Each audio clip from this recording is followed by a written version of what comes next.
Recentemente, a gente lançou o Bitrix 24 Sites Beta e já está disponível na sua conta do Bitrix 24. E afinal,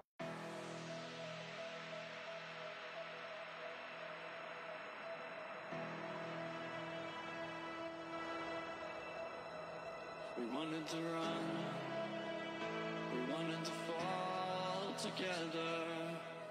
Back then our world seemed so clear.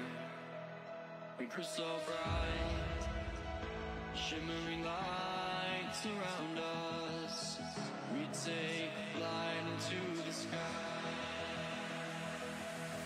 How many worlds would you cross to use the light that's right in front of you?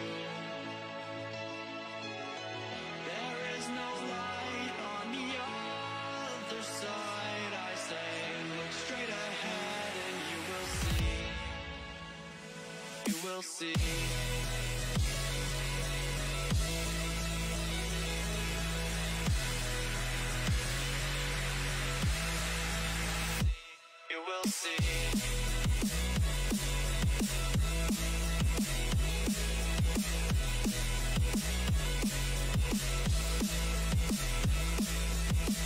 How many worlds would you cross to use the light that's right in front of you? There is no light on the other side. I say, look straight ahead and you will see.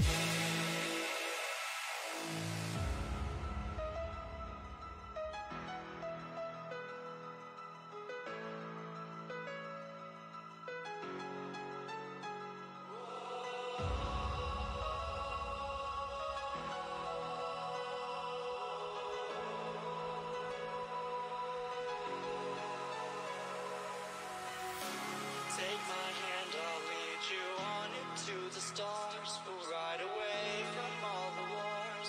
Close the doors and disappear again. And I don't know how many times I've said that this is not the end, and we will make it out of here alive. Oh, alive. Alive. Oh, alive. Alive. Bem, Tudo bem, e você? graças a Deus. Então vamos lá.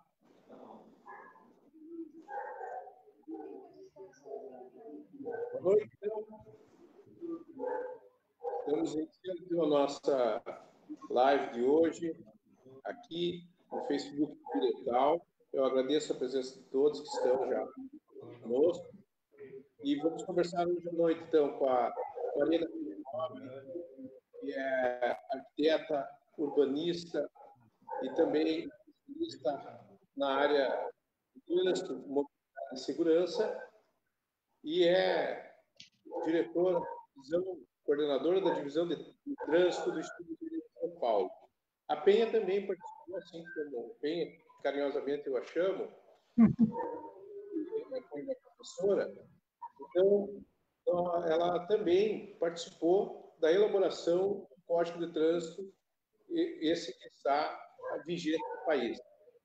E o meu amigo Fábio Soares, que é também especialista na área de trânsito e transporte, na gestão de trânsito e transporte, também trânsito, mobilidade e segurança, que foi então assessor aí de mobilidade do município de São Caetano do Sul, aí em São Paulo. Vamos trocar uma ideia sobre o cidadão nesse contexto de mobilidade das cidades, né? Então, a participação do cidadão, de forma que os municípios, governos, tanto dos estaduais, como está tratando essa questão da mobilidade. Vocês vão compartilhar, então, esse link, o nosso link da live de hoje. Podem fazer as suas questões e nós, na medida que vamos vencendo aqui os assuntos, vamos respondendo. Então, Penha, é um prazer enorme para mim estar te recebendo hoje aqui, mesmo que online, uma grata satisfação de revê-la, né, com saúde e firme aí nessa luta pelo trânsito mais humano, um trânsito seguro, né? Da mesma forma aí o meu amigo Fábio Soares, que há muito tempo não ouvia, e é uma grande satisfação conversar hoje com vocês dois. Penha, nós temos a Lei 12.587, que trata da Política Nacional de Trânsito, a obrigatoriedade para municípios acima de 20 mil habitantes ter aí o seu plano de mobilidade. Nesse sentido, essa lei nacional ela vem para dizer para os gestores públicos que nós devemos pensar a cidade, a mobilidade das pessoas com um foco no cidadão, na pessoa e não no veículo. Como que isso tem se dado, Penha, nesses anos aí, desde 2012, quando a lei foi editada, até esse momento? Como que tu vê essa efetivação do tratamento dos municípios na questão do pedestre, principalmente? Então, em primeiro lugar, boa noite. Muito obrigada pelo convite. Realmente é um prazer estar aqui com você, virei com o Fábio, e poder, inclusive, colaborar aí com alguns comentários, algumas informações, minhas opiniões sobre os temas, né? Essa questão do plano de mobilidade, no meu ponto de vista, foi uma decisão muito importante para poder fazer com que os municípios se organizem, se planejem em relação ao deslocamento das pessoas.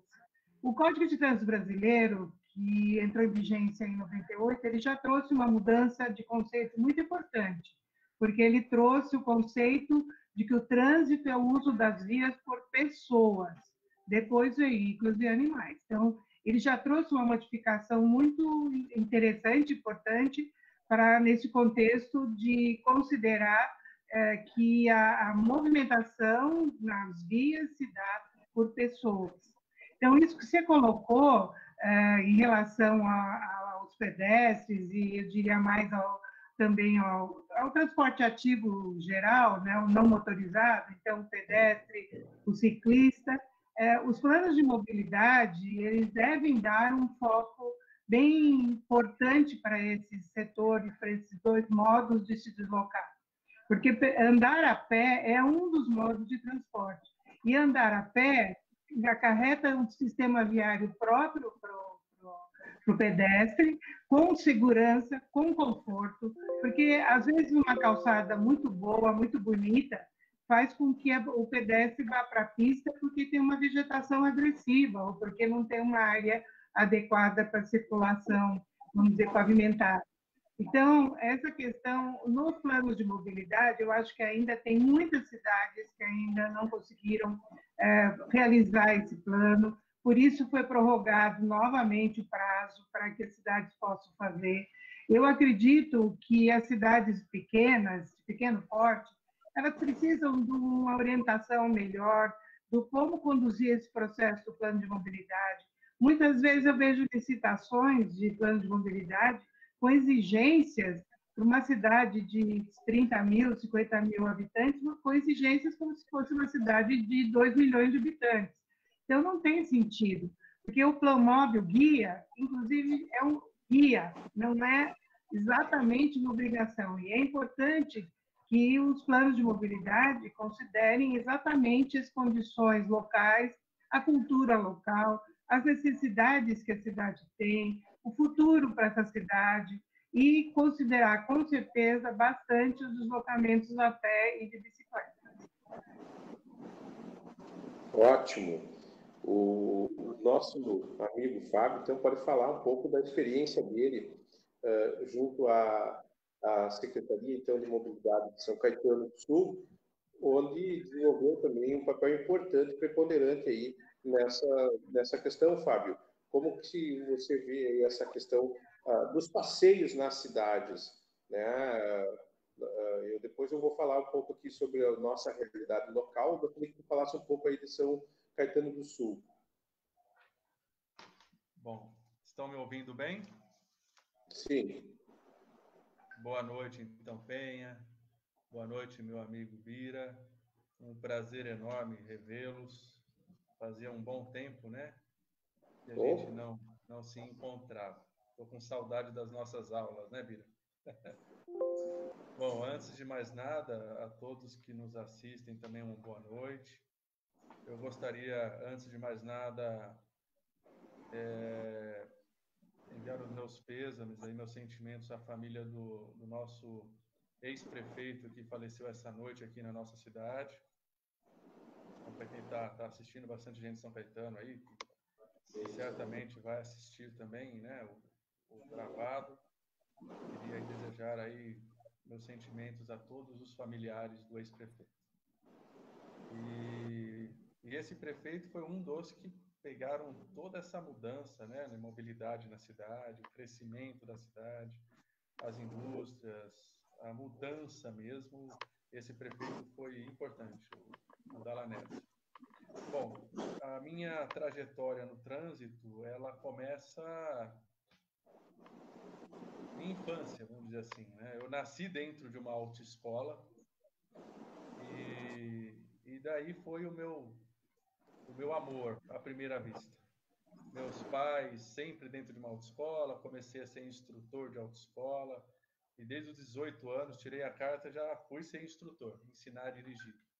E de lá fui ministrando palestras gratuitas com o intuito de conscientizar a importância, né, do conhecimento do trânsito, regras de direção defensiva, a priorizar a vida, que é o pedestre, a parte mais frágil do nosso trânsito, que é o maior objetivo do plano de mobilidade, né? É a proteção do pedestre.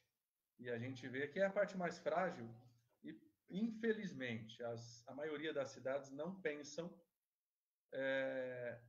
no pedestre. Nós vemos situações eles criam ciclovias, bicicletários, só que não existe, às vezes, ao redor ou próximo, meios de chegar até lá. Eles criam no meio do nada e não pensam como a pessoa tem que se materializar ali, né? Surgir com a bicicleta e tudo. Então, eu sei que toda cidade tem esses problemas. São Caetano do Sul, ele evoluiu demais na questão da ciclofaixa e ciclovia. Hoje, em São Caetano, são quase 16,5 quilômetros do modal cicloviário. Então, eu falo que aqui da região, eu posso garantir, acredito que seja a cidade que mais investiu nesse modal, mas temos ainda problemas, como todos os locais, né? Em menos de um ano, quase 160 acidentes envolvendo ciclistas nesses locais.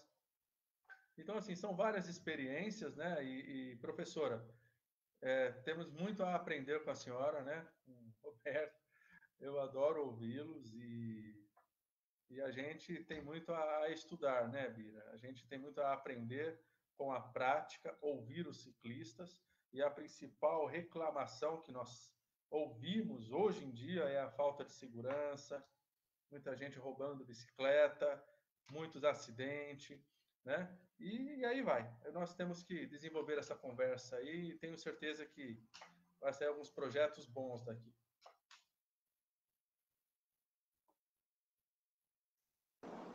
Bom, dentro dessa linha, né, nós estamos falando do pedestre, nós sabemos que a grande dificuldade de qualquer município, seja ele de pequeno, de médio, de grande porte, é justamente a manutenção dos seus passeios. Nós aqui, principalmente, a realidade dos nossos passeios são passeios amplos, né, mas eu ainda acredito que a política de mobilidade, implantando um plano de mobilidade pensado para as pessoas aí no tratamento dos passeios, nós também podemos pensar aí na questão do alargamento dos passeios públicos, né? Diminuindo então a questão do trânsito de veículos e dando uma maior principalmente nos centros, nas áreas centrais das cidades, um alargamento, então, para que o pedestre seja melhor e tenha um melhor deslocamento no seu dia a dia. Essa realidade de termos aí declives, obstáculos, a gente vê floreiras, a gente vê guias de calçadas que, na verdade, elas estão em locais impróprios, enfim, não há rampa de acesso à NBR 9050 da BNT, quase nunca é observada na questão da acessibilidade, né, universal. Então, eu gostaria que a gente conversasse um pouco sobre isso, desses espaços qualificados. Por exemplo, aqui nós criamos um plano de mobilidade onde a gente prevê o desenvolvimento de caminhódromos lúdicos aí dentro da cidade. Nós temos aí um canal que é um rio que está ele está tapado, vamos dizer assim, como que eu vou dizer, passa praticamente uns 2 quilômetros na cidade, no meio da cidade. Ele tem aí uma cobertura, então, de concreto sobre ele, que a gente gostaria de utilizar isso, mas ele está deteriorado. Então, são políticas assim que a gente precisa ter atenção. Eu não sei, São Paulo, Penha, me ajuda, teve aí um projeto de proteção ao pedestre, na implantação das faixas de pedestre. Nós temos aí a previsão de faixas elevadas, né? E São Paulo teve um projeto que eu gostaria que tu nos colocasse mais ou menos como ele funciona, como ele funcionou, e se ele pode servir de exemplo a cidades de pequenos portes aí, de médio porte, como é o nosso caso, Penha. Então, eu acho que uma experiência que houve em São Paulo há muito tempo atrás, e eu acho que é muito importante em determinadas áreas da cidade, foi iluminar faixa de travessia. Então, essa iluminação da faixa de travessia produziu uma redução muito importante do número de atropelamentos. Por exemplo, você pega uma via, vamos dizer, de periferia, que não tem uma iluminação muito boa, e tem uma travessia de pedestre, muitas vezes a pessoa é atropelada porque ela não é vista e ela também não consegue ter noção exata vamos dizer, do distanciamento dos veículos na hora que ela está fazendo aquela travessia. Então, essa foi uma medida que já foi feita há bastante tempo e que trouxe um benefício muito grande nesse sentido. A outra experiência que houve também alguns anos atrás foi de, vamos dizer, fiscalizar assim muito fortemente a questão da travessia e da obediência da linha de retenção. Então, esse tipo de atividade que foi realizado acabou trazendo um benefício para, vamos dizer, maior respeito à travessia, mas, por outro lado, na época, houve um tipo de vamos dizer, atitudes agressivas por parte do pedestre também, que se sentia no direito de atravessar nos momentos onde ele não tinha. Então, no momento em que estava o verde para os veículos passarem, às vezes eles enfrentavam e haviam situações bastante complicadas, né? Então, eu acho que tem experiências importantes, como a de Brasília também, na época do Código de Trânsito Brasileiro, quando foi aprovado, todo o trabalho que foi feito lá e se mantém na maior parte das vias do Distrito Federal, você consegue ver um respeito grande ao pedestre, excetuando o eixo rodoviário, o eixo monumental, onde não existe esse tipo de condições de travessia. Mas eu acho que são experiências, Miriam, que são importantes. Eu acho que a questão de trabalhar a segurança do pedestre é muito importante. O Fábio citou um exemplo aí de chegar no bicicletário.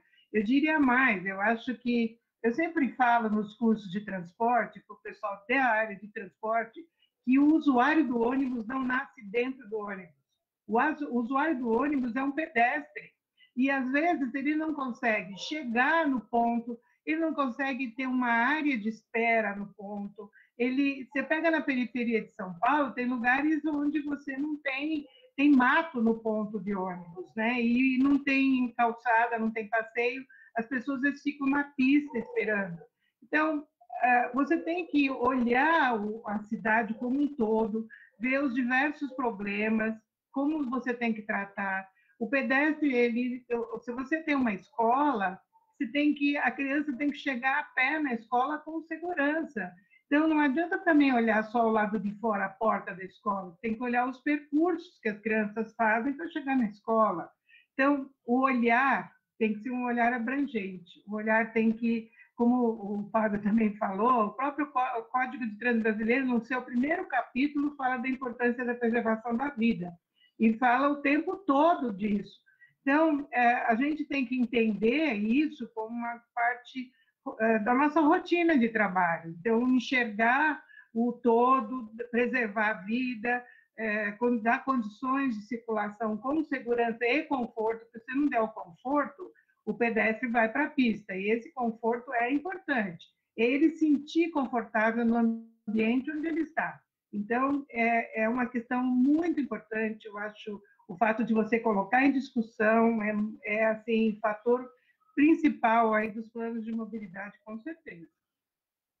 Pode. Ô, Penha, até para complementar, eu vi um caso em São Paulo recentemente, né? Eles criam idealizam um transporte público, um corredor de ônibus, mas o pedestre tem que correr um risco enorme de ser atropelado na avenida, que é uma via arterial, para chegar até o meio da pista, né? Que é no canteiro central que fica o corredor. O que é um absurdo. Então, não tem uma passarela, não tem uma proteção para a travessia dele para chegar até o ponto. É exatamente o que a senhora falou. A gente vê, às vezes, até por conta do próprio desenho da avenida, da via, às vezes a gente vê que é uma preguiça ou até falta de conhecimento. Para não falar que é falta de conhecimento, né?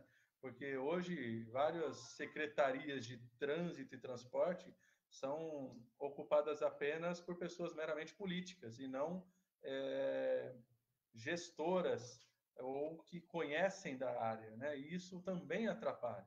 Então faz tipo ali, olha, vamos inaugurar o corredor de ônibus e dane-se, depois a gente vê como que ele chega. E isso é muito ruim. Então acho que falta ou uma comissão, deveria estar atrelada sempre a essa Secretaria de Trânsito e Transporte Público, coisa que nunca foi dada importância pelos gestores como deveria. Então, por mais que apareça um gestor ou que coloque alguém de conhecimento na Secretaria de Trânsito e Transporte Público, acredito que mesmo assim deveria ter uma comissão atrelada ou um órgão regulador a cada obra que fosse realizada para acompanhar, para dar acho que uma orientação, um aval, sabe? Porque todo mundo é muito importante juntar as ideias na parte de trânsito, e eu percebi isso nas nossas reuniões na pós-graduação e na MBA, o Penha, que nós tínhamos com a senhora e com o Bira, né, que participou em todas também, a troca de ideias. Né? Nós, em todas as aulas, nós tirávamos projetos, um pouquinho lá de Juí, um pouquinho lá de Timon, lá de Maranhão, lá de onde for, e a gente arrumava, né, uma ideia que, nossa, que dava bons resultados. Né? Uma outra coisa também agradecer realmente a iluminação da faixa de pedestre. Aqui percebi muito aqui em São Paulo, né, perto do Heliópolis, perto de São Caetano, existem muitos lugares escuros, né, muito defasados na iluminação pública, mas com a iluminação diminuiu sim os acidentes de trânsito. Infelizmente, não foram todas as cidades que acompanharam São Paulo e, infelizmente, eles iluminavam e esqueciam de pintar as faixas. Né? Então, chegou um ponto que estava só a luzinha acesa lá e a faixa já tinha sumido, já tinha sido, né, desgastada. Então, existe também um outro problema que eu queria comentar. Fazem ciclofaixas, ciclovias maravilhosas, e não existe aquela manutenção também constante, isso prejudica muito. É buraco na pista, uma bicicleta caindo no buraco, não é a mesma coisa que um carro caindo no buraco, né? Então, causa acidentes, é um dos grandes riscos que existem nas ciclovias e faixas, buracos. Graças a Deus, São Caetano detém de uma ciclovia e faixa muito novinha, então não tenho o que reclamar. Tem muito que melhorar, mas não tenho o que reclamar ainda, né? Pelo que já tem. Mas eu acredito que a iluminação, sim, é fundamental. A manutenção, sim, é fundamental. E principalmente o acompanhamento por técnicos de qualquer projeto, senão a gente nunca vai sair do lugar. Eu sempre fui bem crítico nessa questão de projetos de trânsito, Penha. Ah, vamos criar um sistema modal diferente, mas acho que tem que ter mais participação do povo, né? Fizeram esse fura-fila de São Paulo aí, até hoje eu não sei nem como que pega ele, entendeu? Não tem sei, tá lá, eu não sei nem se ele ajuda o trânsito naquela região lá, nem foi terminado ainda, né, a obra dele, mas deveria ter mais participação do povo, essa é a minha opinião, e de pessoas técnicas.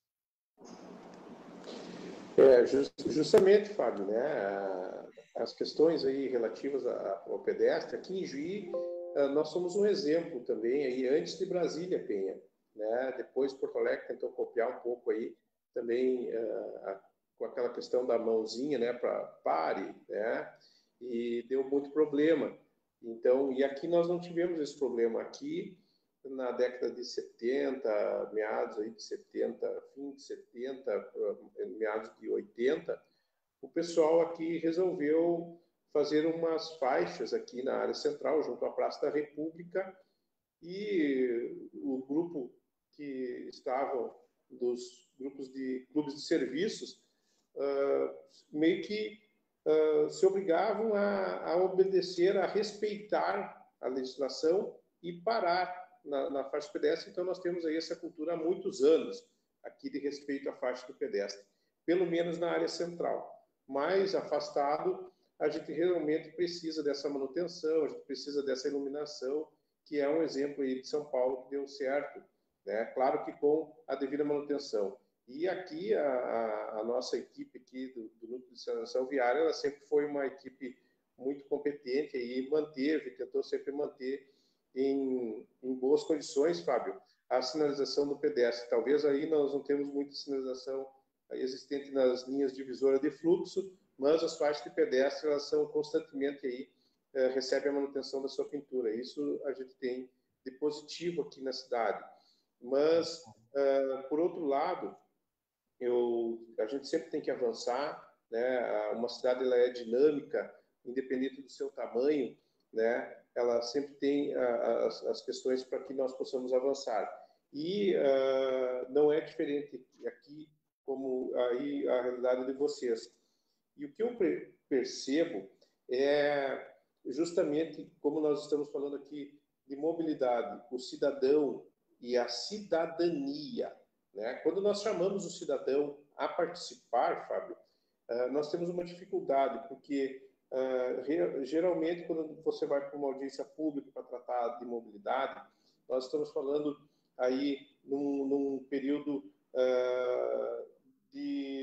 ou que é horário comercial, e à noite às vezes a gente não consegue buscar esse público.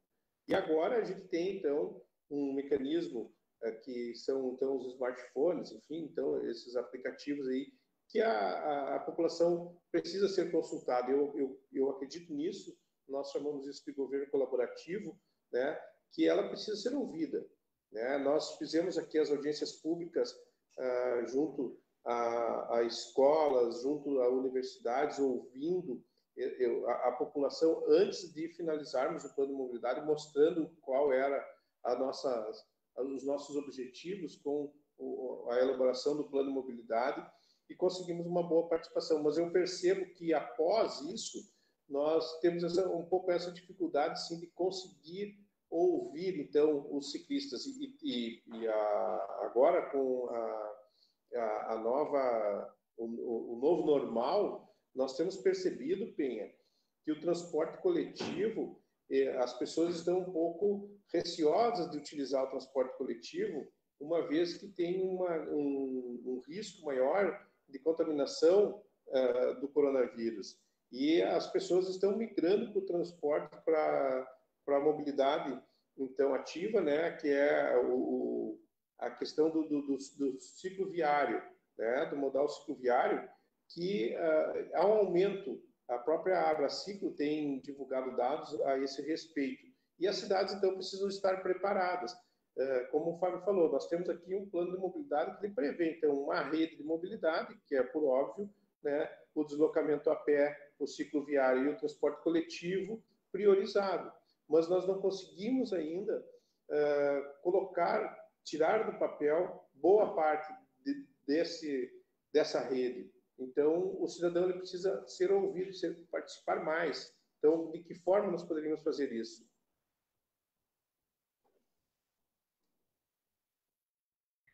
Olha, eu acho, Bira, que essa participação é importantíssima, mas é muito difícil. Eu já fui em audiência de plano de mobilidade em que tinha 10 pessoas participando. Tentamos, por exemplo, fazer questionamentos através de encaminhamento de sugestões para a Câmara, para a Associação Comercial, para a Associação de Indústrias, para universidades, e ninguém respondia. Então, esse retorno, essa participação, realmente é uma grande dificuldade, inclusive na questão do próprio plano de mobilidade, que exige que você tenha essa troca com a população, né? Que você faça pelo menos 2 audiências. Agora, você faz audiência, se não vai ninguém fala nada, ou se vai lá só reclamar da placa que está na esquina, ou sabe, de uma coisa extremamente pontual, fica muito... E é complicado, porque grande parte das pessoas não tem essa visão geral, ela vai lá para tentar defender alguma coisa que tem interesse. Mas eu acho que as associações, as universidades, elas têm obrigação, a sociedade civil, ela tem a obrigação de colaborar. Então, ela tem que ser cobrada, ela tem que ser convidada a fazer parte de webinars como esse, já que estamos tendo esse tipo de oportunidade, que eu acho que é um momento que a pandemia trouxe de contribuição, que é usar essas plataformas para você fazer essa troca de ideias, de sugestões. Então, às vezes, a própria audiência teria que ser eventualmente feita dessa forma, né? Mas eu acho que Bira, eu acho que, do ponto de vista, se vocês têm um plano de mobilidade, eu ia até fazer essa pergunta, você tem um plano de mobilidade? Depois o Fábio também fala lá de São Caetano. Então, você tendo um plano de mobilidade, o próximo passo é você ter um plano de circulação segura e confortável para pedestres, entendeu? Então, é uma visão, eu fiz aqui em São Paulo, coordenei, eu fui da CT de São Paulo durante quase 30 anos, né? E a Secretaria de Transporte. E cheguei a fazer trabalhos para pedestres, que a gente chamava pé dentro, que era o pedestre na área central, depois o pedestre, uma área de circulação onde você teria que dar sempre segurança. Fiz um outro trabalho, que tem até boletim técnico da CT, que tem no site da CT. Aliás, é uma coisa interessante, né? A CT hoje ela disponibiliza todos os boletins técnicos antigos, todos digitalizados e os mais novos, e você pode baixar conforme o assunto.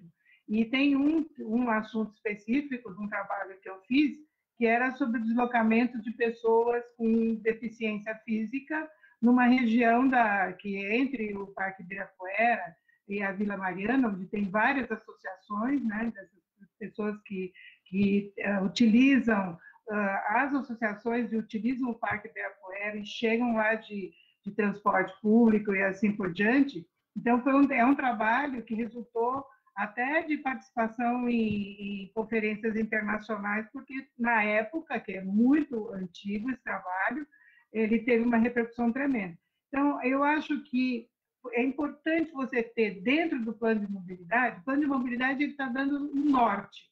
Aí, depois disso, tem que ser feito o plano de cada uma das partes, porque senão você não vai trazer resultado. Então, tem que ser realmente definido prazos para a elaboração desses projetos específicos para pedestres, né? Imaginando tudo isso que nós já tínhamos falado, como o acesso às escolas, como é que ele circula no centro. Você chegou a falar, Bira, de ampliar a calçada. Ampliar a calçada quando tem sentido. Então, o número de pedestres circulando é grande, há uma necessidade. Hoje em dia, existe um conceito bem claro de você dividir as áreas da calçada, né? A área que fica para mobiliário urbano, para árvores, para vegetação, para postes, para colunas semafóricas, placas, etc. Agora não tem mais orelhão, né? Então, nem a caixinha de correio que tinha além disso tudo. Mas você tem a área de circulação, depois você tem a área que, junto aos imóveis, que são áreas mais de permanência, por exemplo, numa loja, na frente de uma loja. Enfim, você tem o trabalho, a visão para isso tem que ser uma visão já planejada, definindo prazo, definindo meta, definindo para que saia do papel. Como você falou, você tem um plano de mobilidade, agora tem que tirar do papel esses planos específicos, como é o caso do pedestre, e ir para frente e fazer ele desenvolver e implantar. E outra coisa, Fábio, não me chama de senhora mais, por favor, né? Que você está me envelhecendo mais ainda. Agora eu queria ouvir o Fábio também, falando de São Caetano. Mas é respeito, você sabe, não é pela idade. Eu ia até no final te elogiar, viu, Penha? Mas já que você tocou no assunto, você não envelhece, mulher, pelo amor de Deus. Fala aí, Bira, tá igual, tá mais nova? Tá igual, tá igual. Eu tô careca, tô usando óculos, já tô me acabando aqui. E a mulher tá igual. Nós envelhecemos aí, né, Fábio? A Penha continua mesmo. Bonitona aí. Fábio, vou pedir um pouquinho só, um tempinho para ti, para te regular o volume do teu áudio e para falar um pouquinho mais alto aí, tá? Para o pessoal tá pedindo aqui. E eu quero agradecer aí as mais de 70 pessoas que estão conosco. Maravilha. Da engenharia, aqui da nossa universidade, da arquitetura, do curso de arquitetura também, que está presente aí assistindo a nossa live. E dizer, Penha, só que nós temos o plano de mobilidade e já fizemos o projeto Redes de Mobilidade, que é justamente isso, né? Mapear. E agora o curso de arquitetura aqui, o curso de engenharia foi um grande parceiro na elaboração do plano. Nós fizemos 8 seminários, né? A gestão atual que parou com os seminários de trânsito, nós fazíamos um a cada ano, e o curso de arquitetura lançou um desafio aqui para a urbanização, a melhorias também dos passeios, desse caminhão lúdico que eu te falava, Penha, e também um desafio aí para elaboração de projetos para abrigos de ônibus aí. Então eu participei de uma live com eles e projetos muito interessantes. E é isso aí, a academia estando junto com o município, eu acredito que nós temos só a ganhar. E agora, Fábio, tu pode responder aí. Vamos lá. Tá melhor o áudio, Bira? Tem que falar mais alto aqui, porque tá no máximo aqui já. Melhorou? Vamos lá. Vamos lá. A Penha, a gente está falando bastante sobre pedestres. Você deu uma ideia de ampliar a calçada, né, principalmente nas áreas centrais. Acho muito bom. Um outro ponto que eu gostaria de tocar também é a respeito dessas faixas elevadas. Virou uma febre isso, né, Penha? Todas as cidades onde tem travessia de pedestre estão colocando a faixa elevada, mas sem nenhuma sinalização. Tá jogando o carro para cima dos pedestres, causando vários problemas. Uma falha na sinalização terrível. Eu acredito que colocaram aí a carroça na frente dos bois, né? Quando tiveram essa ideia de faixa elevada, eu acho que vindo com aquela iluminação, com a faixa elevada, eu acho que tudo isso adicionaria para um projeto mais eficaz à segurança dos pedestres. Isso ao meu ver. Hoje eu vejo na minha rua, próxima à minha casa, lá colocaram uma lombada, em 30 metros uma lombofaixa de novo, né? Então, assim, muito mal sinalizada e muito próximo uma da outra, sem motivo, né? Poderia unir essas duas e colocar apenas um obstáculo. Aquilo pode até causar um acidente, né? Por conta dessa falta de sinalização. Então, eu volto a repetir que esses projetos voltados à mobilidade deveria sim ter aquela participação do povo, como a Penha falou, e o Bira também falou, é muito difícil, em várias audiências públicas, não vai ninguém. A gente convida, coloca em Face, faixas, não existe. Mas hoje nós temos Facebook, Instagram, temos a mídia, eu acho que isso não foi explorado, né? Fazer uma enquete, divulgar os projetos individualmente, não de uma vez, mas, sabe, deixar lá para a pessoa votar, discutir. Isso é importante para os próximos futuros, para os próximos projetos. Isso é o meu objetivo, é o que eu penso, né, da participação. Um projeto aqui, Bira, que foi um sucesso, viu, Penha? Falando ainda de bicicleta em São Caetano do Sul, e quero aqui parabenizar até o autor desse projeto, que está aqui do meu lado, o Roberto Pacola, e também na pessoa da secretária de saúde aqui, a Regina Maura, que acolheu esse projeto imediatamente, criou aquela bicicleta atendimento, né? É o Bike Lancia, né? Tipo uma bicicleta que carrega um desfibrilador e a prancha e os equipamentos necessários para os primeiros socorros, no caso de um acidente, né? Envolvendo aí ciclistas, principalmente pedestres. Então, assim, é um projeto, atenderam 160 vítimas, né? 160 ocorrências em menos de um ano. Então, assim, é uma ideia, Bira, para se aplicar. O custo não é muito alto, mas é muito eficiente, tá? Agora, antes de remediar, a educação, né? É uma coisa também que as cidades pararam de fazer educação de trânsito. É uma coisa que eu reparei também. Isso quem perde são nossas crianças. Hoje, não, né, esse ano não tivemos aula, então acho que todo mundo perdeu, né? Hoje, esse ano, nós tivemos a Lei Lucas, que implantou primeiros socorros em todas as escolas, obrigatoriamente para todos os funcionários, para todos os profissionais da educação. Achei isso maravilhoso, essa Lei Lucas, que entrou em vigor, mas por conta da pandemia, paralisou todos os projetos. Agora, a educação de trânsito deveria também ser, aí entra a cidadania, né, Bira? A educação de trânsito deveria ser parte das nossas vidas, desde pequenininho.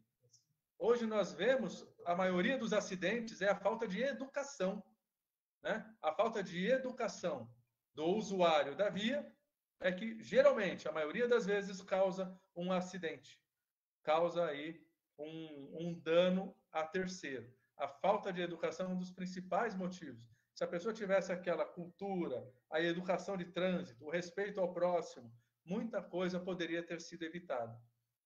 E aí nós entramos como técnicos em ajudar esses pedestres a chegar ao transporte público, ao modal que ele escolher. Seja o ônibus, seja a ciclovia, seja o bicicletário, seja o metrô, seja o trem, seja o que for. Mas o pedestre, como eu falo, com a educação e os técnicos fazendo o que deve ser feito, porque estudaram para isso, a nossa mobilidade, pelo menos, pior que ela seja, pelo menos ela ia andar que nem uma engrenagem. Eu vejo isso. Vemos como exemplo também o rodízio, né? Por conta da mobilidade, veio por conta do meio ambiente, depois a mobilidade. Hoje, ninguém tem um carro só. Todo mundo comprou 2 carros. Se tornou um papa-multa, só papa-dinheiro. Rodízio hoje é só para enriquecer os cofres públicos, né? Porque ninguém fica sem ir, ninguém vai de ônibus por causa de rodízio. Eu não conheço ninguém. Todo mundo, vou pegar o carro da mulher hoje. pego o carro do amigo, eu troco o carro, né? Aquele transporte compartilhado melhorou bastante, né?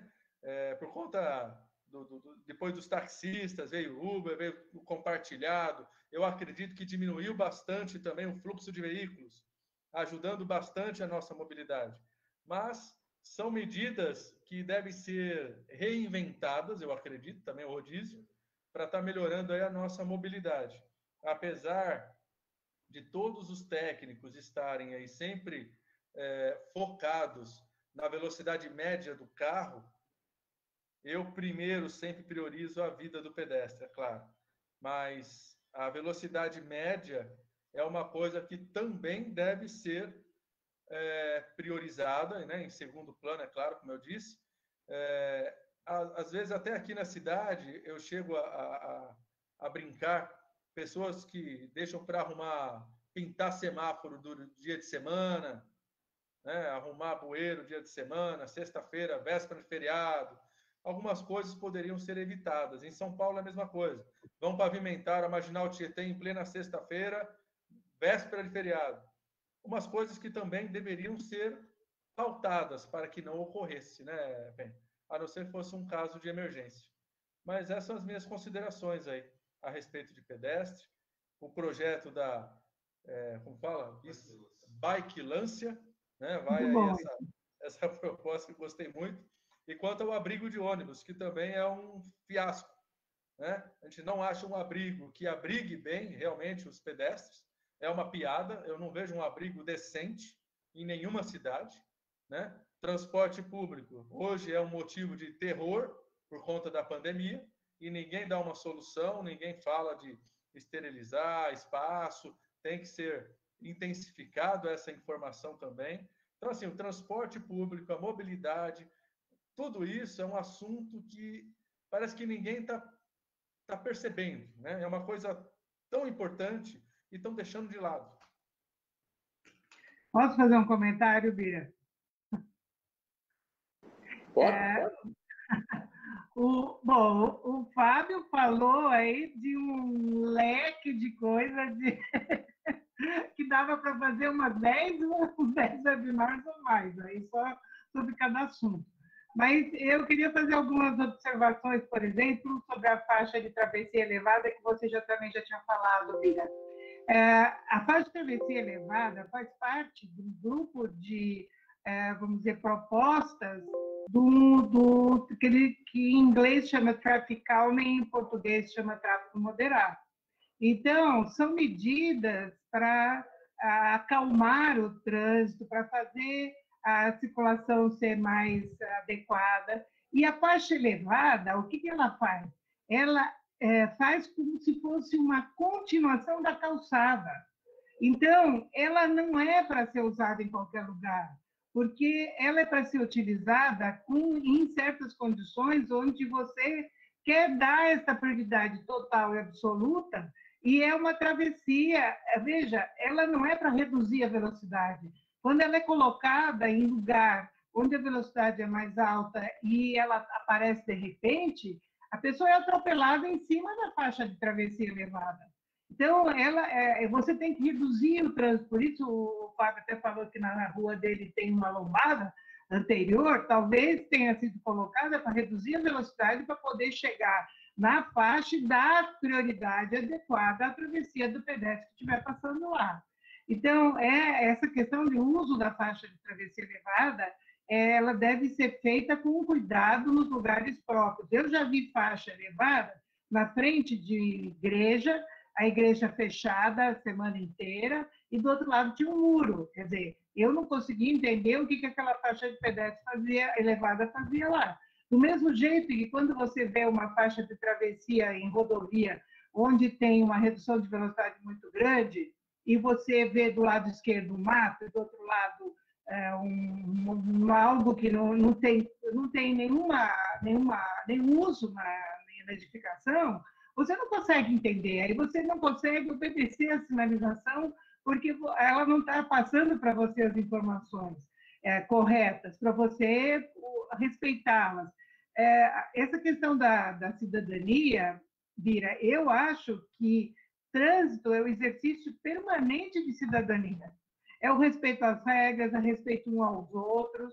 Isso tanto quem anda a pé, quando anda de ônibus, de caminhão, de carro, de motocicleta, de carroça, de animal, né, utilizando um cavalo, qualquer que seja a forma, é uma divisão do espaço, um respeito das regras, é o exercício da cidadania diariamente. Então, quando as pessoas não entendem isso, o desrespeito leva a uma série de questões, né? Uma série de, vamos dizer, atitudes que acaba aí virando, sei lá, indústria da multa ou isso ou aquilo, porque você tem erros de sinalização, que é isso que o Fábio também falou. Eu concordo, eu acho que os técnicos têm que ser treinados. A gente já fez um treinamento uma vez, nós ganhamos uma licitação do Ministério das Cidades, nós demos 92 cursos pelo Brasil para os técnicos, e eles não pagavam nada, quem pagava era o Ministério da Cidade na época, eram 7 cursos diferentes. Então, teve lugares onde tinha uma quantidade enorme de pessoas inscritas, tinha lugares que a gente tinha que pedir, pelo amor de Deus, mandem seus técnicos, eles não mandavam, eles não queriam, porque eles falavam, mas o técnico vai saber mais do que eu.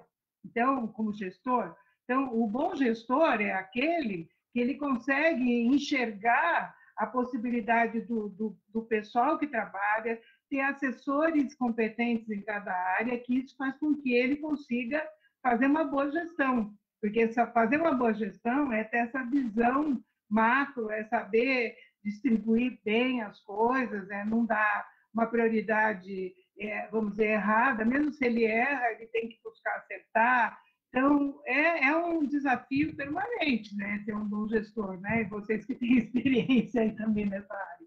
Não é muito fácil, mas concordo, Fábio, que eu acho que a gente tem que incentivar cada vez mais a questão técnica, o respeito técnico, né, Bira? Eu acho que o fato de vocês dois terem feito curso de pós-graduação, de MBA, sabe? O Bira, em especial, fazendo aquele esforço tremendo, né, de vir do Rio Grande do Sul, né, para assistir às aulas, participar. Eu sei que a turma foi super legal com você na época, né, apoiando, e eu acho que esse esforço valeu. Você teve uma diferença de conhecimento que eu tenho certeza que deve estar ajudando você em muita coisa, como o Fábio também. Né? Só que o Fábio estava mais perto, né, Fábio? Vinha para as aulas mais perto, mas o Bira vinha de longe, de Juí para Porto Alegre para São Paulo, e para fazer o curso. Então, de Juí. O Bira realmente, eu acho que eu tinha mais hora de viagem do que de curso, né, Penha? O pessoal brincava aí, né, os colegas de São Paulo. Manda um abraço aí para quem estiver também nos assistindo aí, que fez parte daí desse grupo seleto aí, eu digo, porque nós tínhamos ali pessoas de todo o Brasil, nós costumávamos dizer de Juí a Timon, né, lá no Piauí. Então, Rio Verde de Goiás, o pessoal aí de Maringá, né, nossa, todo o país aí estava nesse curso. Mas pegando essa linha, Penha, da questão de curso, de qualificação, o Fábio colocava a importância da educação para o trânsito.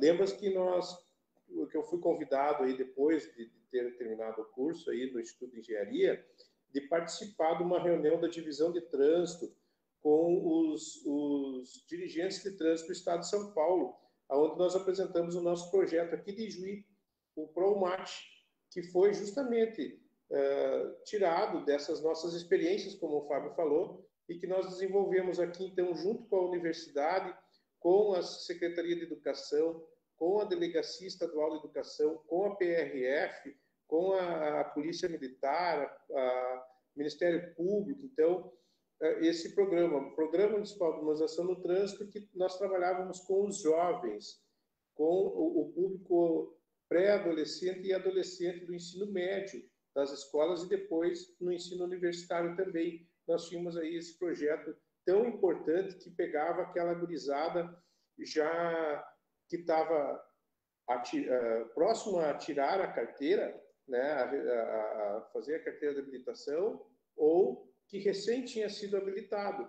Então, aquela gurizada que estava indo para a noite beber, né, se divertir e também aí promover alguns rachas, promover alguma questão relativa ao uso da direção e o álcool. E que nós combatemos isso, no bom sentido da palavra, com um forte projeto de educação. E naquele momento também, ali em 2012, o governo do estado criou o Balada Segura. E a grande satisfação de nós termos implantado, porque o pessoal dizia assim, meu Deus, vocês são loucos, em plena campanha eleitoral, Fábio, de reeleição do prefeito, nós estamos aí trabalhando balada segura. Mas nós dizíamos assim, mas ninguém está dizendo para as pessoas não irem beber no bar, se divertir e tomar a sua cerveja. Nós estamos dizendo para as pessoas se dirigir, não beber, ou se beber, não dirigir. Então, esse foi um grande mote da educação para o trânsito. Nós trabalhávamos assim com voluntários do ensino médio das escolas aqui de Ijuí, no período de dezembro a fevereiro, no período de férias, com atividades, uma atividade ou duas atividades por mês, fazendo abordagens junto aos motoristas nos bares, nas casas noturnas, no carnaval. Então, conversando com as pessoas que estavam fazendo. Então, e nós diminuímos muito. Aquele ano, em 2011, 2009, nós estávamos entre os 30 municípios mais violentos no trânsito no estado do Rio Grande do Sul. Então, nós tínhamos que fazer alguma coisa. E nós começamos a fazer, então, esse trabalho de educação para o trânsito.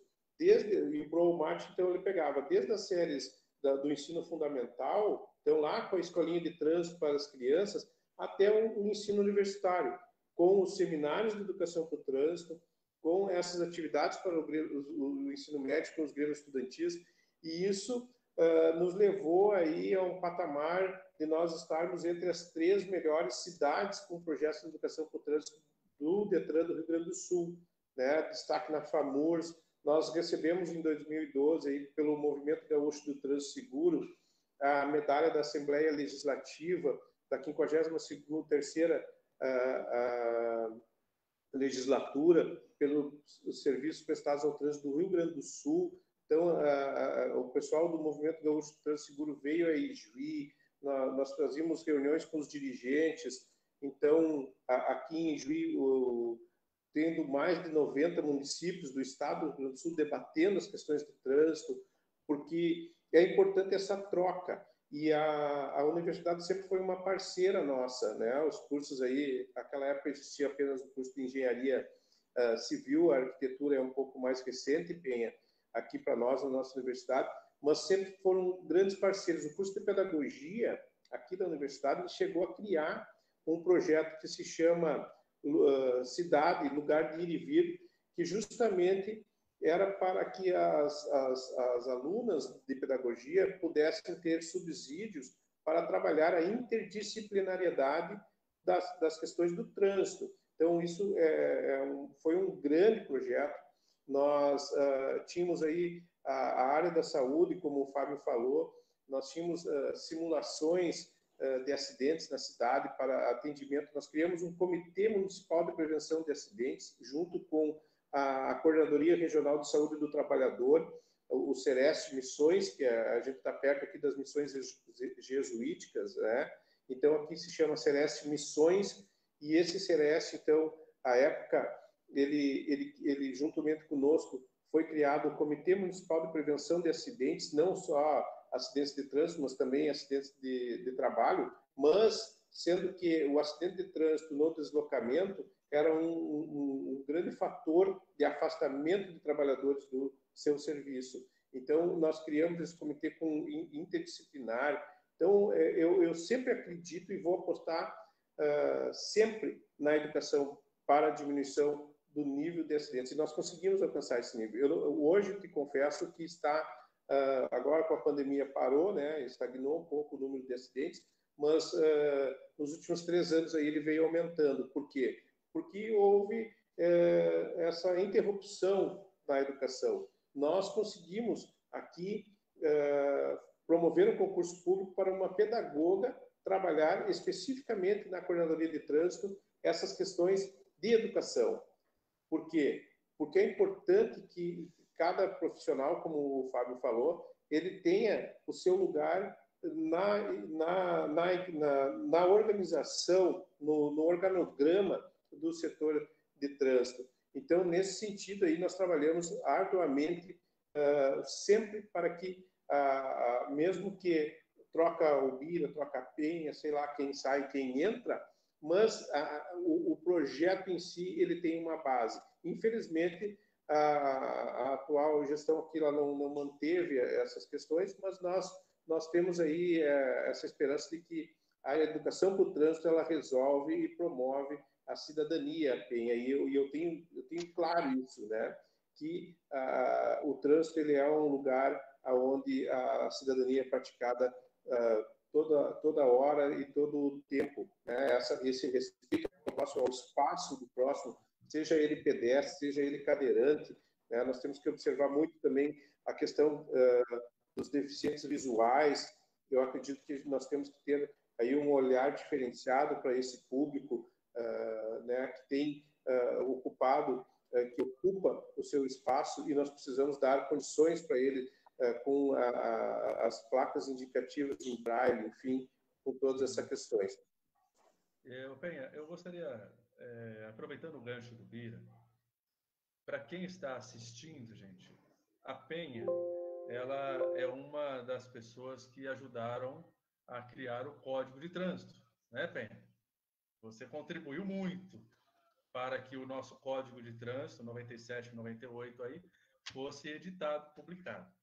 Aí eu pergunto, Penha, aproveitando o gancho, como eu disse, do Bira, no Código de Trânsito, ele estabelece que a educação de trânsito deve, né, fazer parte do ensino fundamental, que é obrigação do Sistema Nacional, né, do Sistema de Educação, incluir essa matéria de educação de trânsito nas escolas de ensino fundamental, superior, ensino médio. Por que eu não lembro certo o artigo 72, 73, 74, não lembro o número do artigo, você vai saber decorar com certeza. Mas Penha, por que a gente fala de educação no trânsito, mas por que a gente vê a educação de uma cidade tão longe da educação de trânsito? Por que isso?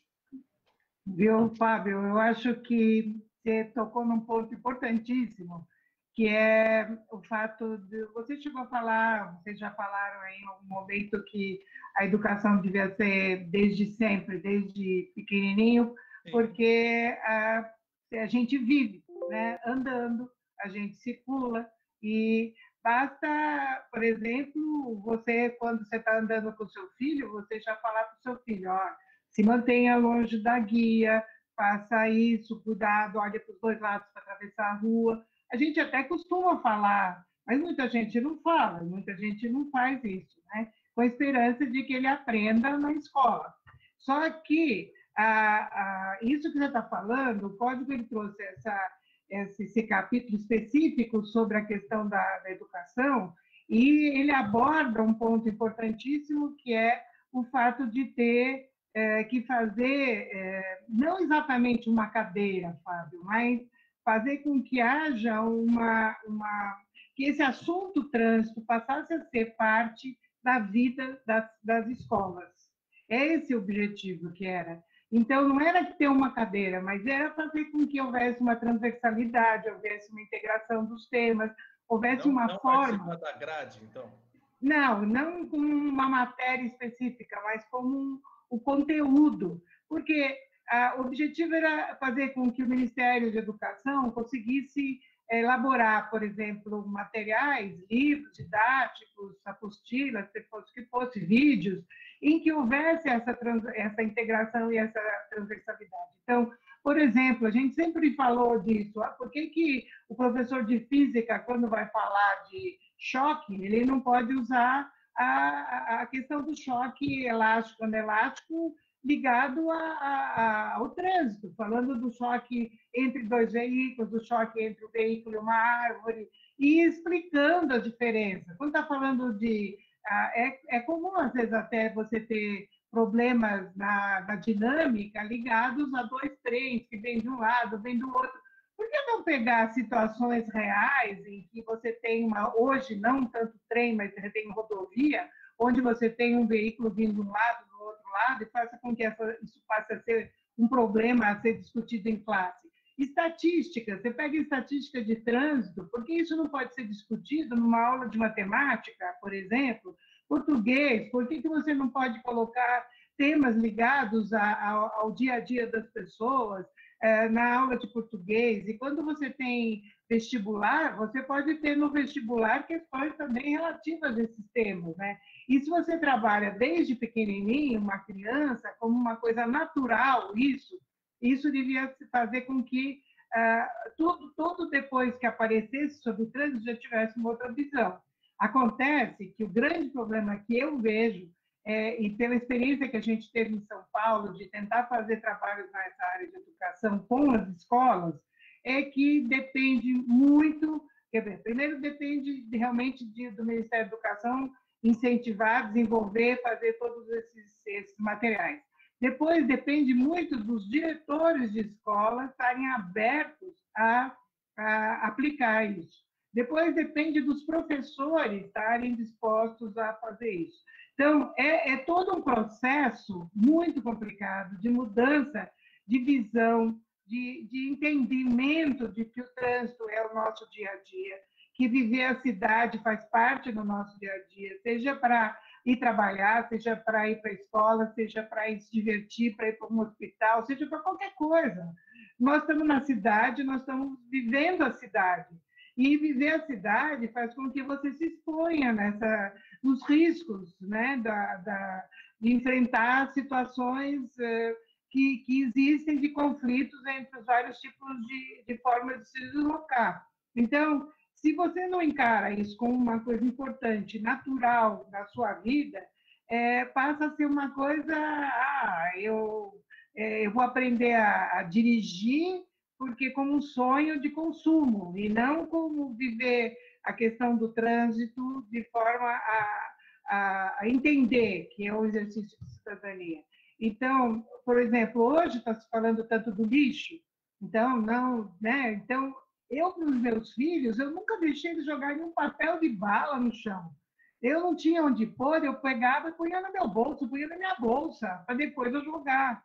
Então, hoje, um dos grandes problemas, a minha filha, ela trabalha numa ONG ligada a animais marinhos, né, no litoral de São Paulo, onde a quantidade de tartarugas, de leões marinhos e golfinhos que aparecem extremamente mal, engolindo sacos plásticos. Eles engolem saco plástico achando que é água-viva, então eles morrem, estão morrendo do lixo.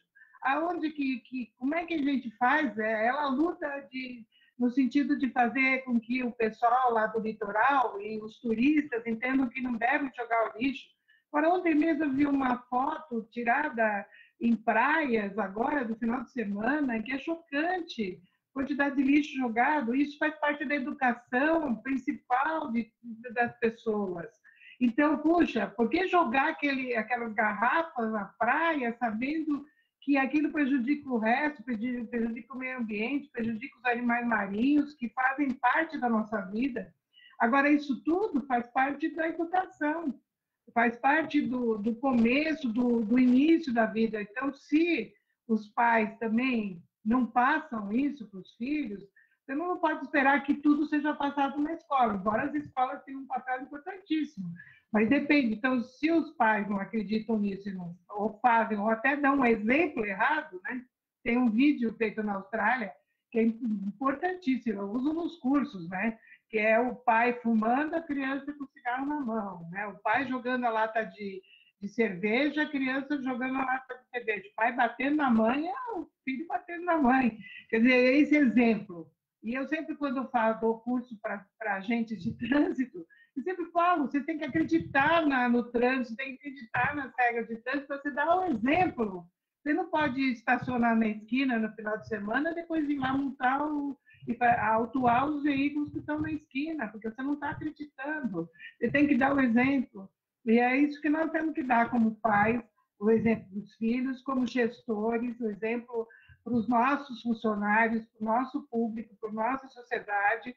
E no dia a dia é aquilo que a gente tem que acreditar nisso. Eu acho que esse é importantíssimo.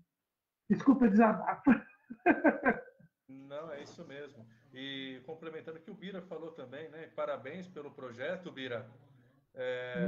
O teu município não fez como a maioria faz, deixar tudo na mão do Estado, né? Acha que pelo Estado, por ele ter essa obrigação legal, a competência legal de estar exercendo essa fiscalização pela Polícia Militar, né? Para mim, esse negócio do bafômetro aí não é nada mais do que enriquecer também os cofres públicos. Eu acho um absurdo a pessoa negar fazer um bafômetro e o guarda meter a caneta mesmo assim. Existiam 2 portarias antes dessa lei aí, né? Fábio. Coisa discutível. Você tá... Mas assim, porque... vamos lá, esse é outro assunto para outro dia. Mas o Bira está de parabéns. Muita cidade deixa a educação para o Estado e não corre atrás, sabe? Então, está de parabéns aí, Juí, deu exemplo.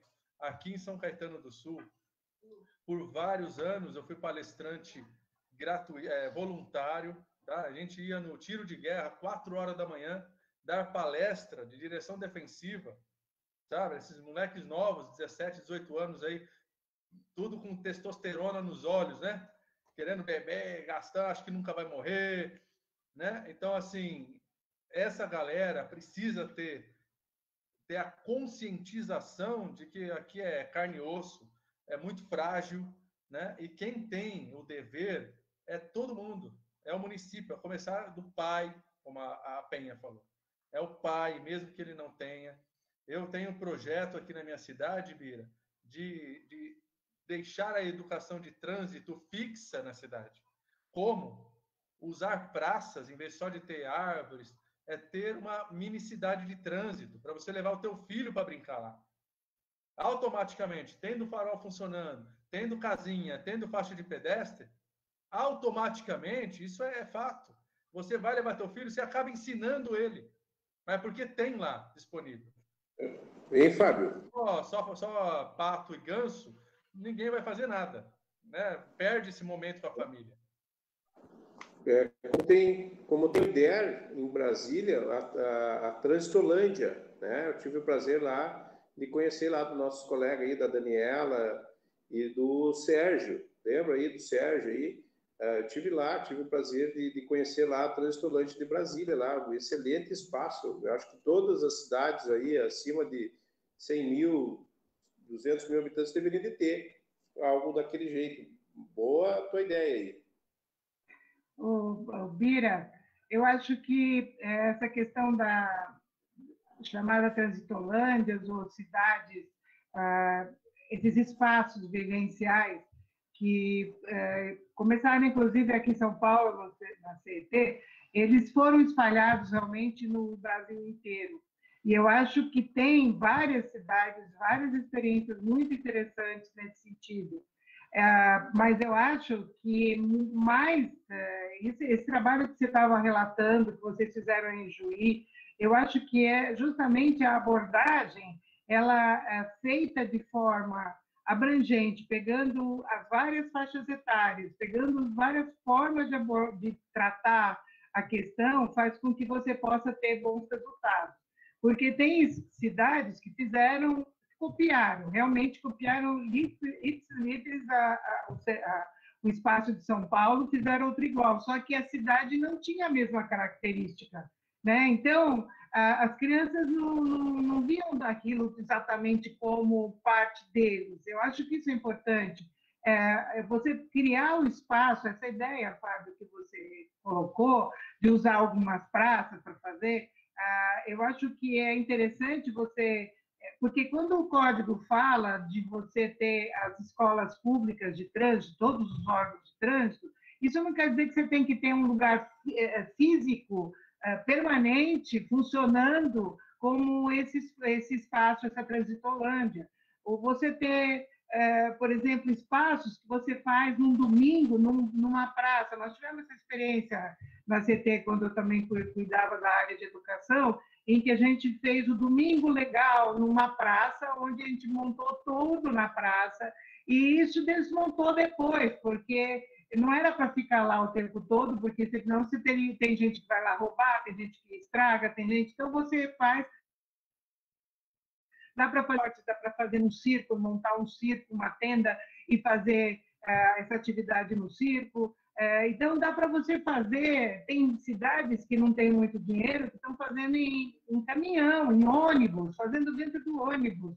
E está tendo resultado, porque tem gente querendo fazer, querendo abordar o assunto, trabalhando com muito empenho. Então, eu queria realmente te dar os parabéns, Vira, porque você, pelo que você falou e pelo que você relatou, acho que você conseguiu aí em Juí desenvolveu um excelente trabalho, com excelentes resultados. E, com certeza, ele sendo retomado, dando continuidade, ampliando e abordando outros temas. Tem cidades, por exemplo, que já estão no nível em que estão preocupados com os idosos que não têm o que fazer ou que são atropelados perto. Então, já estão promovendo em bibliotecas discussões sobre trânsito com eles, para eles terem mais cuidado. Enfim, você tem inúmeras outras atividades que pode completar. Eu acho que é uma coisa quase infinita, né, em termos de descoberta, criatividade. Então, eu acho que realmente você está no caminho certo. Eu acho que tem que fazer isso e investir bastante nesse sentido. Mais uma questão aí que nós fazíamos, então, só para complementar aí, eu agradeço, né, as referências aí, tanto do Fábio como tua, Penha, e, na verdade, nós tínhamos ainda, no final do ano letivo do ensino médio, dentro desse programa, nós fazíamos o lançamento desse projeto que nós faríamos, então, nós pegávamos ali de dezembro a fevereiro, que era o período de férias das escolas, que o pessoal ia, então, pôr em prática o que aprendiam nas palestras durante o ano nos bares. Então, era um serviço totalmente voluntário. Juntávamos ali, não eram muitos jovens, mas nós juntávamos de 10, 20 pessoas voluntárias para fazer esse trabalho no bar. Mas o lançamento era no final, no encerramento do ano letivo, com um show de bandas das próprias escolas, formadas pelos próprios alunos, e que faziam, então, um show na praça, né, onde nós estávamos lá com todos os agentes de trânsito, trabalhando também essa questão da educação para o trânsito. E aí, na noite do que tinha o show, nós fazíamos, numa parceria com o Ministério Público e a Brigada Militar e a PRF, nós fazíamos a festa sem álcool. Nós fizemos 4 edições dessas em 4 anos, e os pais vinham assim, puxa vida, muito obrigado, porque aquele adolescente, nós tínhamos uma baita de uma responsabilidade de oferecer um espaço para adolescentes, por isso a parceria com o Ministério Público, aquelas crianças, então, com 14 anos até lá os seus 18, 16, 17 ali, né, indo para uma festa numa casa noturna, onde não se vendia nenhuma bebida alcoólica, justamente para mostrar para o jovem, Fábio, né, nessa questão do Superman aí que o cara acha, que não, que é possível se divertir sem a ingestão de bebida alcoólica. Nós fizemos isso por 4 edições durante esses 4 anos ali que nós tivemos ali à frente. E eu gostaria agora de voltar um pouco mais para o lado da ciclovia e perguntar para vocês dois sobre a ciclovia operacional. Quais as vantagens e desvantagens de nós termos numa cidade, antes de implantarmos talvez uma ciclovia fixa, então, essas ciclovias ou linhas de rotas cicláveis operacionais. O que vocês me dizem disso? Então, aqui em São Paulo, a gente tem, nos finais de semana, tem as ciclofaixas operacionais. Então, elas são feitas com separadores, com cones, e existe uma preocupação. As primeiras que foram feitas há muitos anos atrás, era só uma rota simples que dava acesso ao Parque Ibirapuera e era somente ao domingo. Depois, muitos anos, depois ela foi ampliada, pegou uns trechos do centro da cidade, mas houve um tempo, isso era feito com o próprio pessoal da CT, em que fazia a operação e era extremamente complicado ser feito, porque em cada um dos acessos tinha que bloquear, tinha que fazer, tinha que ter agente. E aí ficou muito tempo numa gestão, nas outras gestões de São Paulo, da secretário da CT, ficou muito tempo sem essas ciclofaixas. Aí o que aconteceu foi que depois resolveram fazer com patrocínio e foi feito por terceiros, né? A parte operacional, ela é montada no domingo e funciona nos horários, né? Existe uma sinalização que orienta que aquelas faixas, tem reduzidas faixas nas vias arteriais, em algumas vias arteriais, mas é uma área bem extensa. Então, é uma possibilidade de circulação grande. Existem as ciclovias permanentes, mas existem essas que são operacionais. Então, depende muito do objetivo. O que está acontecendo hoje no mundo, face à pandemia, é uma experiência de ampliar essas faixas, até as faixas pintadas, ampliar essas faixas com cones, incentivando as pessoas a utilizar a bicicleta por causa da pandemia. Como vocês já citaram mais de uma vez aí, a questão do transporte público agora é um problema muito sério, porque muita gente realmente está com medo. E isso não é daqui, é do mundo inteiro. Então, em várias cidades, grandes cidades preocupadas com isso, fizeram medidas operacionais de ciclofaixas. Então, criando espaços maiores para a circulação das bicicletas. E outros para ampliar calçadas, está vendo? Também ampliação de calçadas para incentivar as pessoas a andarem a pé. Então, são ideias que podem ser utilizadas de acordo com as necessidades. Por exemplo, se você tem uma condição de fazer isso na sua cidade, pode ser interessante. Aqui também tem as questões das bicicletas que você pode alugar por tempo, por um período. E outro dia mesmo eu vi desses motofrete ou bicifrete, que é um pessoal com a caçambinha, com a geladeira ali nas costas dessas empresas, utilizando a bicicleta do Itaú lá, pedalando, em vez de ser a bicicleta dele, né? Então, faz parte da vida das pessoas, mas eu acho que a decisão de faixa operacional tem muito a ver com isso, com o objetivo. Aqui em São Paulo é de lazer. Agora, nessas cidades, como eu falei para você, que eu já vi várias experiências que estão aparecendo na mídia, de cidades do exterior, agora está sendo, na fase da pandemia, fazendo permanência. Eles colocam isso permanentemente, diariamente, para incentivar o uso da bicicleta. Mira, aqui, como eu falei, em São Caetano do Sul, nós temos em média 16,5 km do modal cicloviário, né, de bicicleta. Desses 16,5, 14 quilômetros, né, de ciclofaixa e 2,5 de ciclovia. Só de domingo, né, o trânsito é bem diminuído aqui na cidade. De domingo é separado por cones, né, bloqueadores, e vários funcionários com aquelas plaquinhas pare, orientadores no trânsito, né? Pessoas que recebem até uma ajuda de custo para estar trabalhando no domingo, que fica em média até umas 4, 5 horas da tarde, se não me falha a memória. Aqui próximo de São Caetano tem a Avenida do Estado, né? Que já é São Paulo.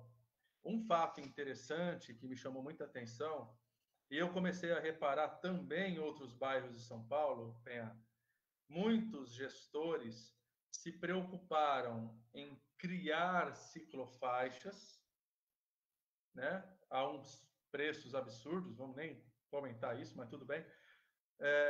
Na Avenida do Estado, eu vi uma ciclofaixa que ela chegava perto de um cruzamento, ela subia na calçada, a sinalização, e parava no muro do rio, aqui no Rio Tamandatei.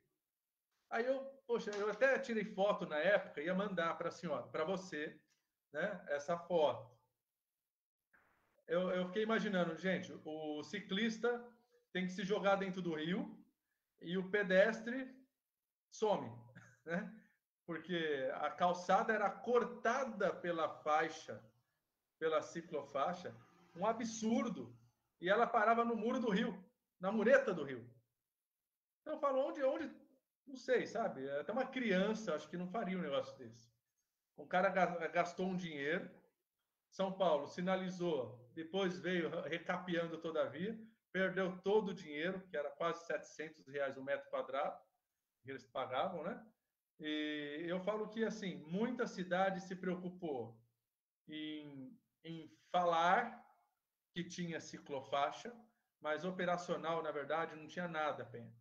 Não tinha nada. Era só fake news. A moda é fake news agora? Só fake news.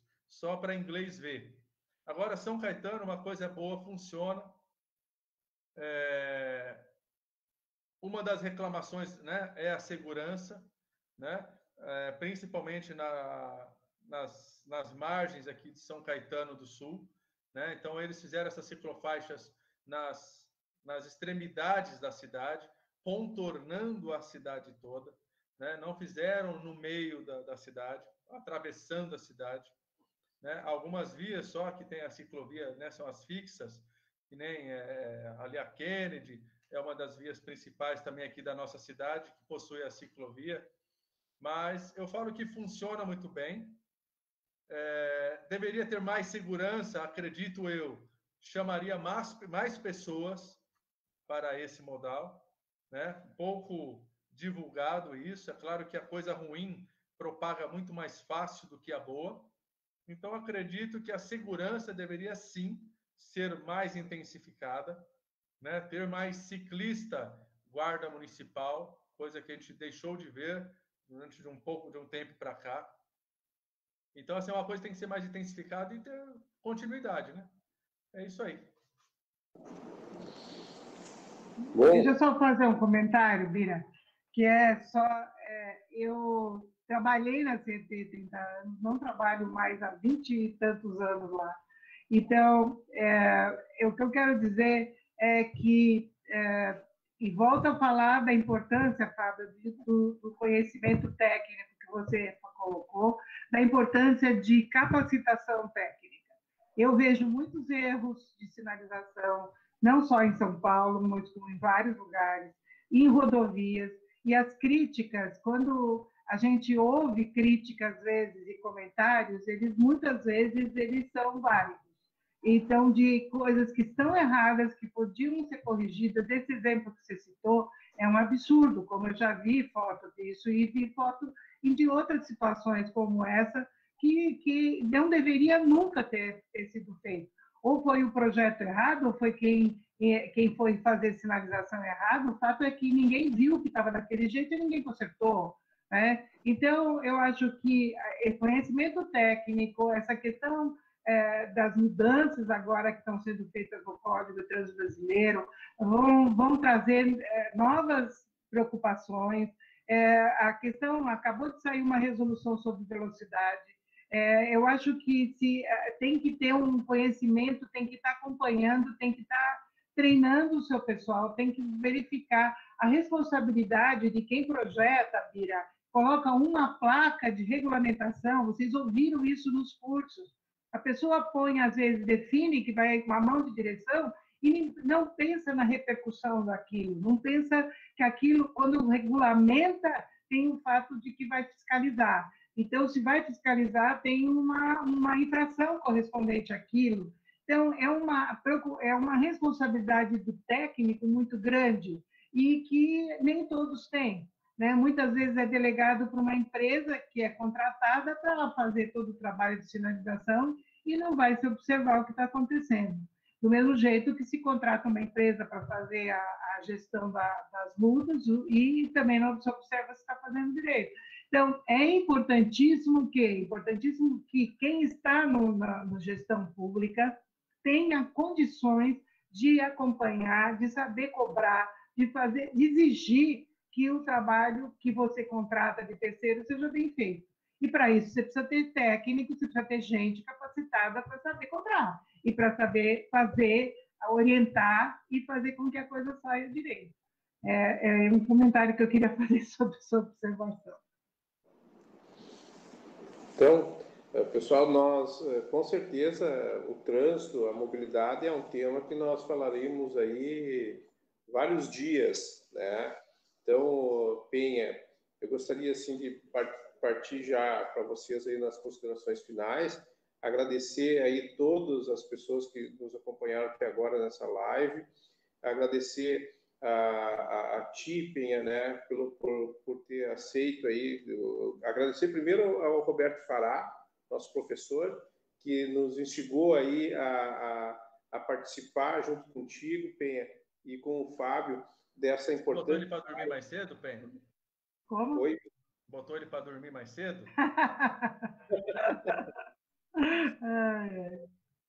Agradecer aí a esse irmão aí, né, que é o Roberto, então, e dizer para o Fábio que foi um prazer aí, Fábio, estar debatendo contigo aí as tuas experiências aí em São Caetano. E a Penha é uma autoridade nacional, né, no trânsito aí, tá, o Brasil todo aí requisitando ela para a live hoje, né? E antes com palestras, enfim, e cursos. Então, assim, eu fico muito honrado com vocês dois e por termos aí debatido esse tema tão importante para a vida das pessoas. E agradecer a todos os ouvintes, a todos os nossos internautas aí, indistintamente, né? De todo as partes do Brasil aí que tiveram conosco, e principalmente aí do estado de São Paulo e aqui de Juí. Muito obrigado. Então, Penha, por favor, as tuas considerações e depois o Fábio. Olha, obrigada pelo convite novamente. Foi um prazer estar com você, vir aí com o Fábio, que eu não tinha essa oportunidade há muito tempo, já que a gente não encontra mais presencialmente, mas de ter esse encontro virtual. E continue assim, Bira, promovendo essas discussões, que eu acho que são muito importantes. O Fábio também, se tiver a oportunidade de promover, vai ser sempre benéfico para todo mundo, porque faz com que os conceitos de trânsito, de mobilidade, segurança sejam cada vez mais divulgados. E eu acredito que isso é super importante. Muito obrigada pelo convite. Ô Penha, como o Bira mencionou, é uma honra enorme, tá? Ter você aqui com a gente. Nossa, eu estava morrendo de saudade sua, do Roberto. Pessoas que nós estimamos muito, né, Bira? É uma celebridade na nossa vida. Foi uma honra muito grande ter o curso com vocês e agora participar dessa live com você. Foi muito nossa, uma satisfação enorme para a minha vida aqui, é um presente maravilhoso. Fico muito honrado com a presença de vocês aqui. Bira, saudade danada das nossas conversas, né, Bira? Bira, dos almoços, né? Dos almoços. A hora extra na pós-graduação era melhor, né, Bira? O almoço no sujinho lá. Oh, rapaz, ali o sujinho era o melhor curso que tinha. ali rodava tudo. Mas eu quero deixar bem claro aqui a satisfação enorme que eu tenho de vocês dois, aqui, de estar com vocês dois nessa live. Fico muito honrado, muito feliz. Né? Estou com muitas saudades aí de né, encontrá-los. Outros amigos também, né? Quero agradecer a todos que estão assistindo, todos que tiveram a chance de assistir. Eu falo, Bira, que muita gente não conseguiu entrar, muita gente não conseguiu, não sei por quê, mas a gente vai tentar divulgar esse vídeo ou essa entrevista de alguma outra forma. Né? Tenho certeza, vamos fazer chegar aí o maior número de pessoas possível. Quero desejar aqui sucesso para você, meu amigo, na carreira política aí. Que Deus te abençoe muito, ilumine seus caminhos, seus passos. Amém. E o que precisar, o amigo aqui está sempre à disposição. Penha, a mesma coisa. Essa vida corrida aqui não é fácil. A vida pública não é fácil. É difícil agradar a todos, mas eu sigo sempre aquela parábola da estrela do mar. Eu sempre cito, né? Se eu puder salvar pelo menos uma estrela do mar, já me sinto feliz. Estou fazendo a minha parte. Pelo menos essa estrela do mar eu consigo salvar, né? Então eu falo para vocês, estou muito feliz de participar dessa live, muito feliz de ser amigo de vocês e uma boa noite, que essa seja a primeira de muitas, se Deus quiser.